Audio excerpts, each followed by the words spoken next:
Milton সমাদ্দারের সব গোপন তথ্য ফাঁস হয়ে গেছে।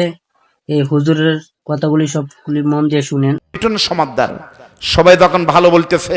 এক সপ্তাহ আগে একটা রিপোর্ট হলো, ওই বৃদ্ধাশ্রমে যে নারী পুরুষ থাকে তারা অসুস্থ, চিকিৎসা করানোর পরে ভালো মন্দ খাওয়ানোর পরে তারা হয় কয়েকদিন পরে মানুষ মারা যায় বেশি, ওখানে লোকজন মারা যায় বেশি। মারা গেলে পারে নিকটে একটা মসজিদ এবং মাদ্রাসা আছে, ওই মাদ্রাসায় লাশ নিয়ে গেলে পারে ওখানে তাদেরকে বিনা টাকায় মাদ্রাসার হুজুরেরা গোসল করে দাফন করে দেয়। যেহেতু পাগল, মা বাবা নাই, ছেলে নাই, দেখে না, তাদের তো ঠিকানা কে দেখবে। মারা গেলে সরকারি ভাবে তাদের দাফন হয়, মাদ্রাসার ছাত্রদের দাফন করে।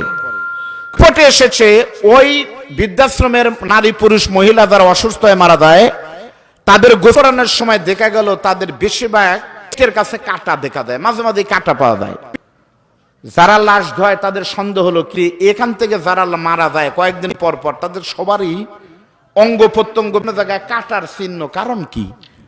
তখন তাকে প্রশ্ন হলো, এই প্রশ্ন করার পরে ওই জায়গায় আর সে লাশ হয় না, অন্য জায়গায় লাশ পাঠায়।